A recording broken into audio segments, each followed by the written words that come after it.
When I tell you that your self is an illusion, what do I mean? That you don't exist? That you're a hallucination? Not exactly. By illusion, I mean you have a misperception of what you are. Yes, there is an organism watching this video, but that organism has false beliefs about itself. Provably false. Now, don't feel bad. I have them too, most of the time. Evolution has wired us to fool ourselves this way. It's in our nature. There are three important illusions you have about yourself. I will describe each one, and by the end of this video, you will agree with me that yourself, as you understand it in your everyday life, does not exist. You will agree with me because scientific evidence, simple experiment, and common sense will let you know.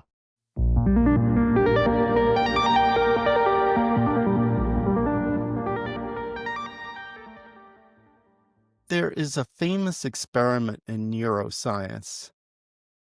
John Dylan Haynes and his colleagues at the Max Planck Institute put a number of subjects into an fMRI machine. This is a scanner that can track blood flow to the brain, so it can tell you where the brain activity is happening. The subjects had a choice of pressing a button with their right hand or their left hand. They were asked to make a choice at random. At the same time, letters were flashing in front of them, so they could report what letter they saw right when they made this random choice. The amazing result was this. The researchers, by looking at the brain activity on their scanners, could predict which button would be pushed fairly consistently, on average about 7 seconds before the subject thought they were making their decision. This experiment has been replicated many times. In fact, it was in itself a more careful replication of an earlier experiment of a similar design and a similar result. And other experimental designs have also discovered decision-making happening before we are aware of it. So how can that be? Pretty much all neuroscientists believe there is some degree of modularity in the mind, meaning there are specialized neuron networks that work on certain tasks. This experiment in itself could be seen as evidence of modularity.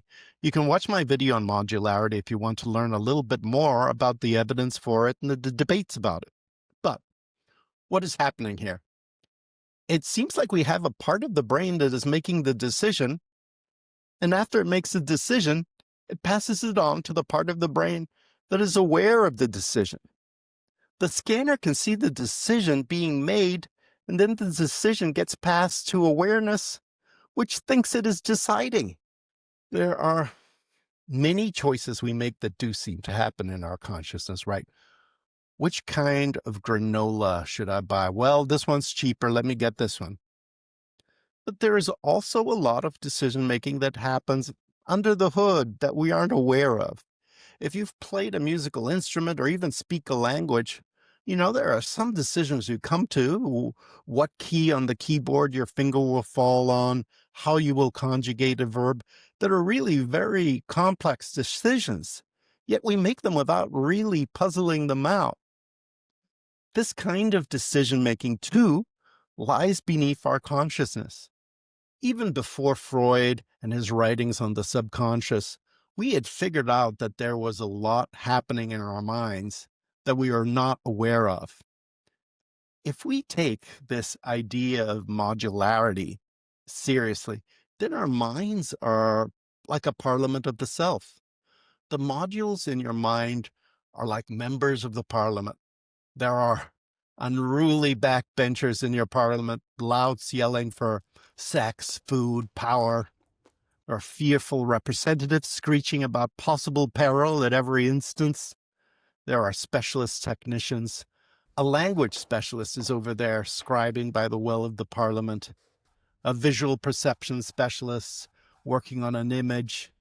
A memory specialist is filing things away in a card catalog in the corner. Now, obviously, this parliament doesn't take an actual vote in your brain. It's not that simple. The winner on any question of choice probably depends on a combination of who is yelling the loudest, which coalitions are joining strengths, and what hierarchies have the upper hand. But however it happens, the Parliament of the Self issues a decision. In this case, the decision might be, yes, let's accept Jeff's invitation to lunch. And out onto the well of the Parliament steps our king. One of his aides places a piece of paper in the king's pocket without him noticing. It is the Parliament's decision. His retinue leads him to the royal balcony, where the curtains are drawn back so that he may step outside to make an announcement to the world. And with noble haughtiness, he takes out the message from his pocket, which he distinctly remembers having written himself. I will accept Jeff Greenwald's invitation to lunch. Why have a deluded monarch? Consider the counterfactual. If we didn't have a deluded monarch, what would our experience be like? We would be exposed to the chaotic din of the Parliament of Mind, sure. It might feel a little like a schizophrenic breakdown. But more to the point of social fitness, how could we present ourselves to others as reliable social partners if we didn't speak with a single, persisting voice?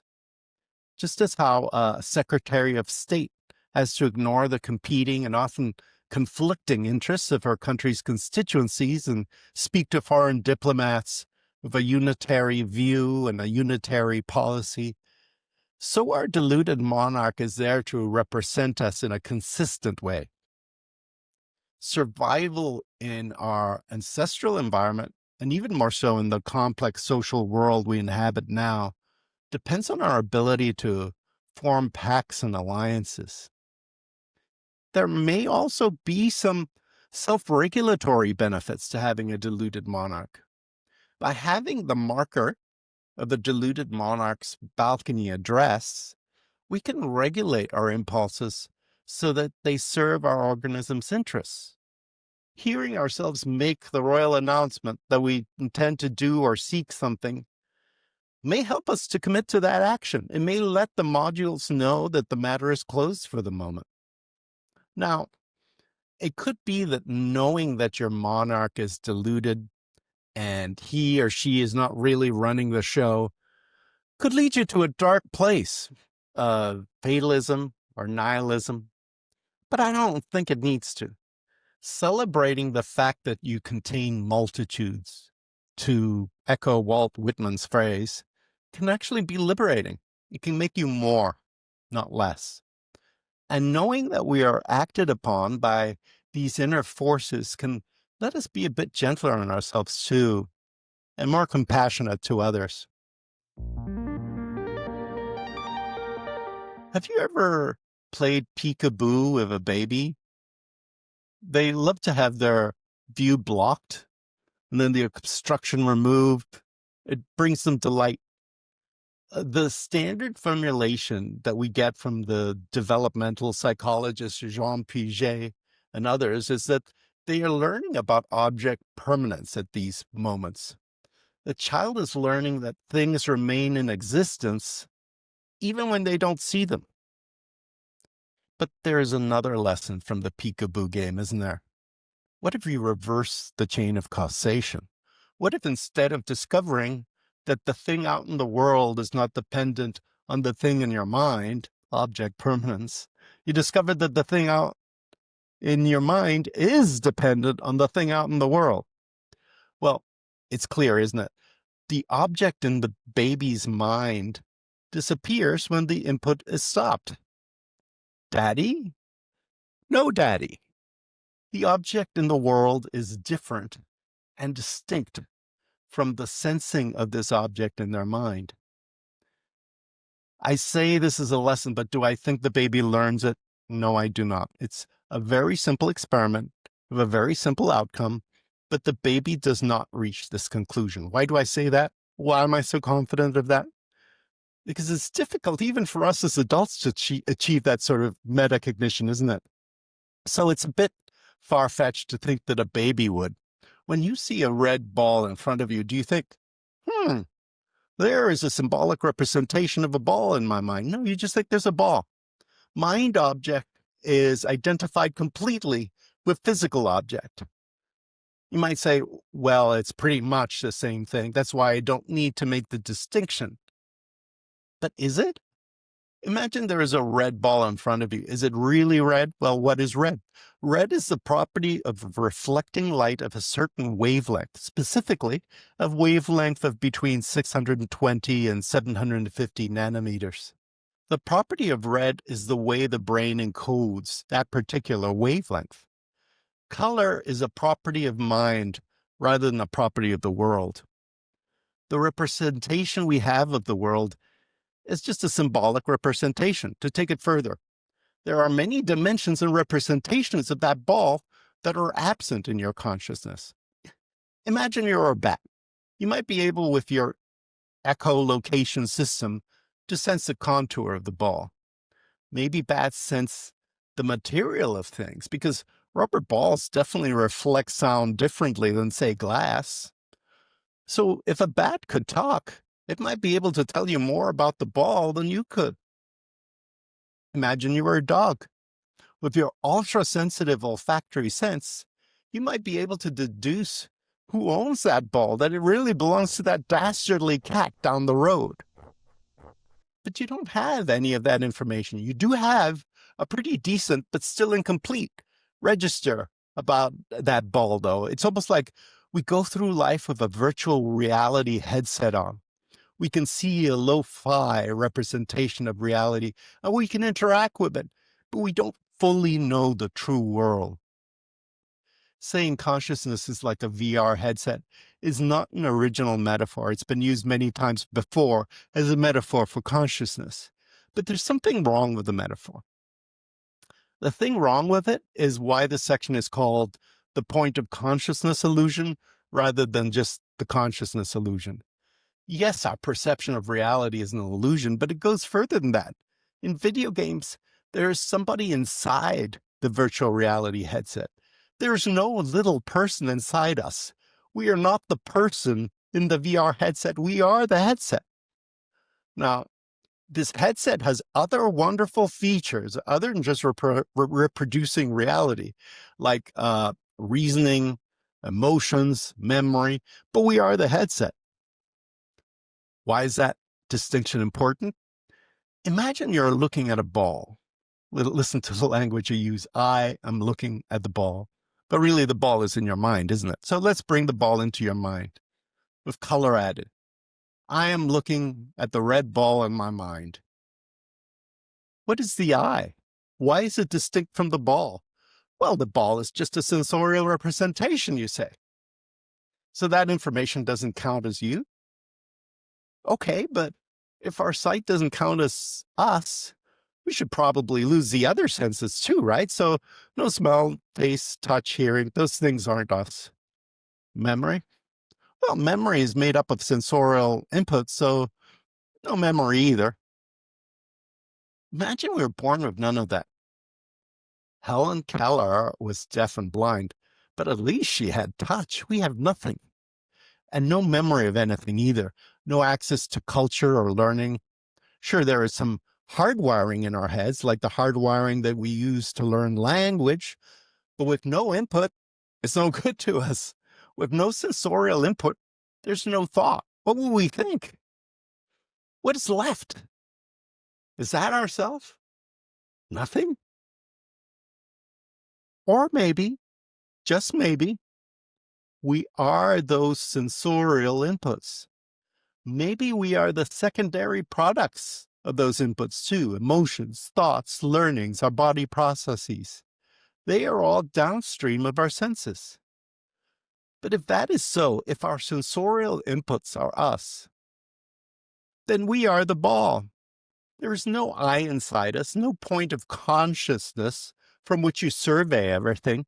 Subject and object are one. They're just different neurons firing in the same astonishing complex of our minds. This face you are seeing on the screen right now, I am you. I am literally you. The chair you're sitting on, the air you're breathing, the world you're in, it is you too.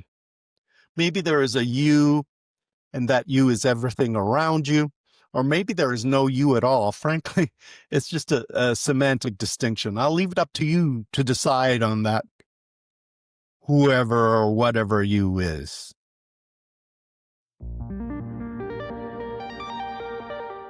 Okay, we've talked about how we have the illusion of will, that there is a deluded monarch inside our heads that thinks he's the boss of everything, but really he's not.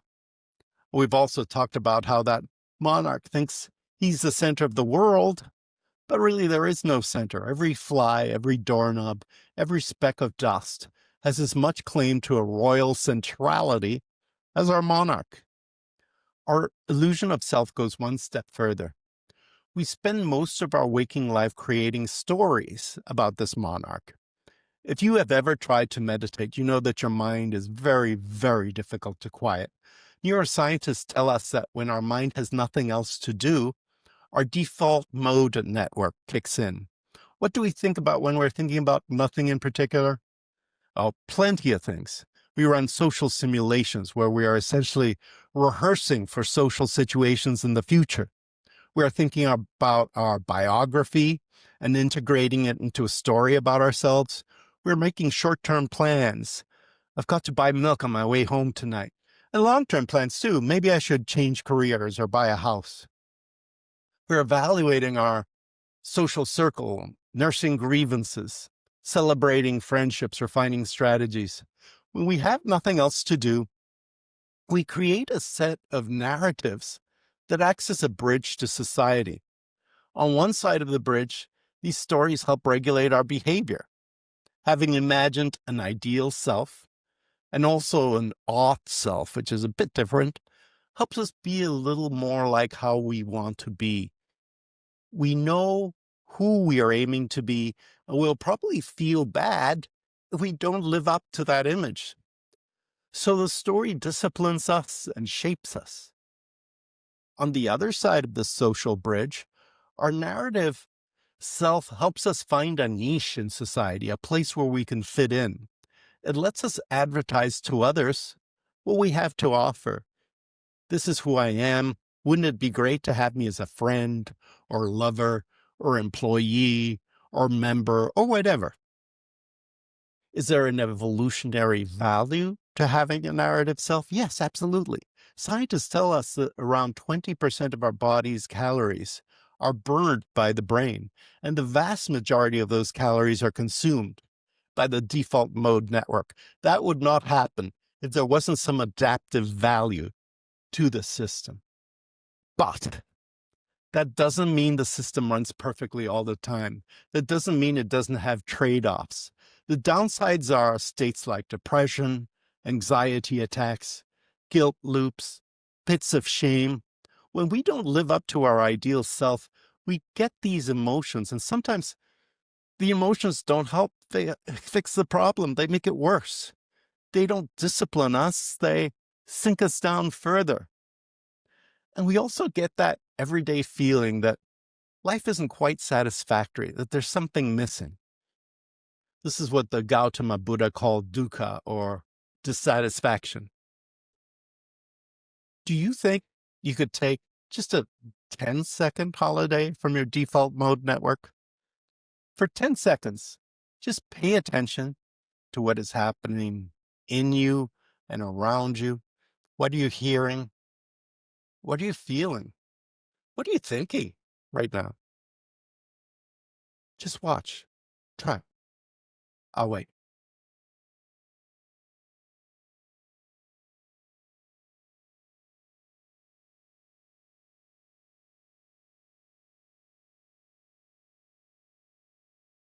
Did the commentator shut up for 10 seconds?